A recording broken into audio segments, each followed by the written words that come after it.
Hello everyone, this is Dimitri from Gracious Interest with another video. Today I will be talking about a minus pool and the advantages and disadvantages of joining one. Now, I'm going to make use of various questions that I received to answer this topic. Naturally, minus pool and mining is being explained also in my book or course, The Ultimate Guide to Cryptocurrency, which will also be, well, the first referral that I'm going to make in this video concerning, well, mining. Because before I start talking about a miners pool, you need to understand what a mining pool is. Now, as you can see, this is from my book 1, Binary Gold Crypto, first book of 3 in my course, The Ultimate Guide to Cryptocurrency. So, mining cryptocurrencies. What is it? Well, it's the basis upon which everything else relies. Mining crypto is basically using computer calculating power to perform and check algorithms on blockchain offset cryptocurrency. Simple. After a set amount of work is done, will the computers and their users be rewarded with a fixed amount of coins and or tokens, depending on which blockchain you are working. These mined coins are newly generated and added to the pool of coins in circulation after and only after a first transfer has been verified. Mining is a lucrative business on the following conditions: sufficient calculating power.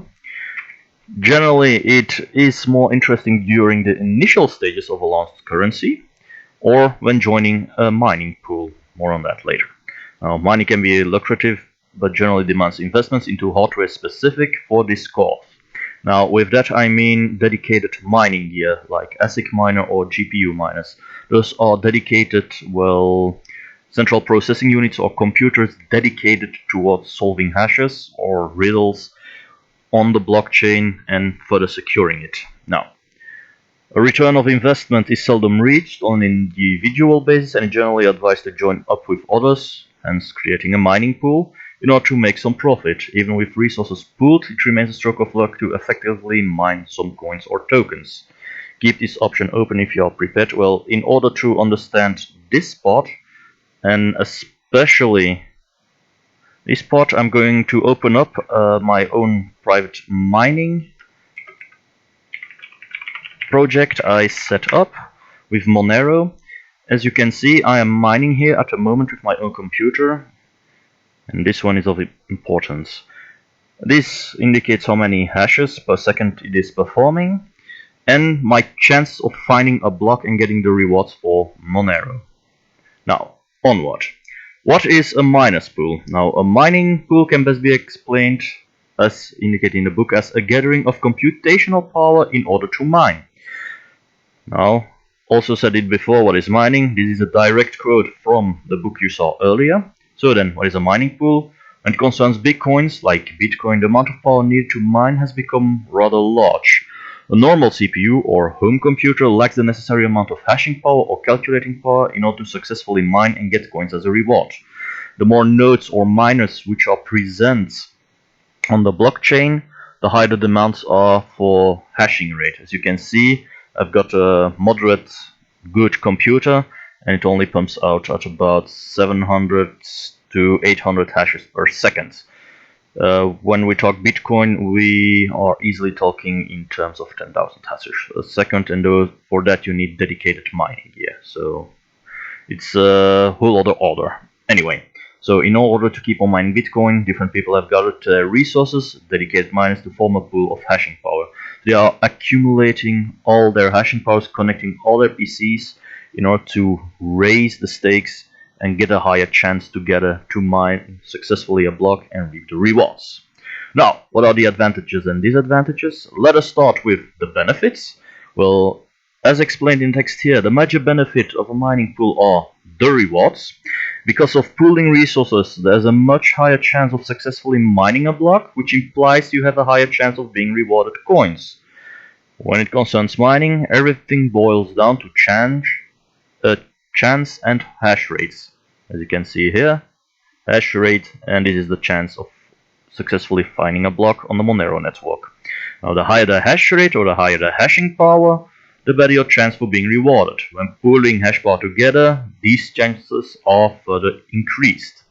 Another advantage by joining a mining pool is the process of mining becoming more cost efficient due to the higher chances and probability of getting coins for the mining effort, the better your return of investment. With that I want to imply, well, if you join a mining pool, you are raising the stakes to get higher, well, to get a higher chance, there kitty, or raising your chances in order to find a block and reap the rewards. Naturally, there is a downside to it, which will be explained later. Your reward might be low when joined up in a mining pool due to distribution of the rewards, but you have a better and higher chance to be rewarded in the first place when compared to mining alone. As you can see, there is a disadvantage involved. Now I'm going to talk about the disadvantages of joining a mining pool. Now, what are the disadvantages? Well, there's a few. Disadvantages are lower rewards because of distributed effort, or the rewards also being distributed.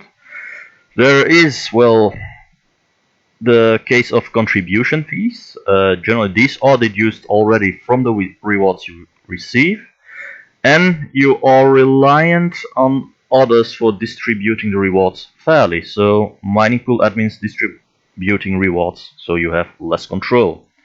Now, to further elaborate, low rewards, mining pool drastically raises the chance of finding a reward, which is an advantage. Now, as you can read here, no rewards due to amount of hashing power needed to successfully mine these coins. Joining a mining pool solves this at a cost of not reaping all the rewards. The rewards for successfully mining a block are distributed among all contributors, sometimes based on a variety of parameters like hashing power added to the pool, your activity, and others. Sometimes a combination of such parameters can be implemented. With that I mean a combination of, for example, your activity and hashing power. Through an algorithm is calculated how much you are deserving of the reward, how much a percentage you get, etc. Second, contribution fees. Well, forming a mining pool brings costs, naturally, upkeep of servers and data exchange, the running of the programs among themselves, etc. From the rewards themselves can a contribution fee be deduced or paid in advance depending on which mining pool you join. So if you are willing to join a mining pool, I suggest checking out what what they ask in order to join up and what your rewards on long term might be. Third, distribution of rewards, as can be deduced from the first point. You're reliant on the goodwill of the administrators for a fair distribution of the rewards. The administrators can also hold all your mined Bitcoin and opt to make changes. With that they mean that they suddenly start changing the contribution fees, apply new algorithms in order to more fairly distribute the rewards from the mined coins, etc. So yeah, by joining a mining pool you have a bit less control about your rewards and need to make sure that the pool can be trusted. So this in short concludes what this video about what mining is, what a miners pool is, and what the disadvantages and advantages are of joining a mining pool. This was Dimitri from Gracious Interest. Hope you guys liked this video, learned a few things, and hope to see you guys soon. Do not forget, if you want to learn more about cryptocurrencies, take a look at my course. I'm going to show it up here. Where was it? Nope. It is Ultimate Guide to Cryptocurrency, in which I learn you all the basics about trading, investing, and earning cryptocurrencies, as well as all technical lessons involved. So, until next time, have a nice day.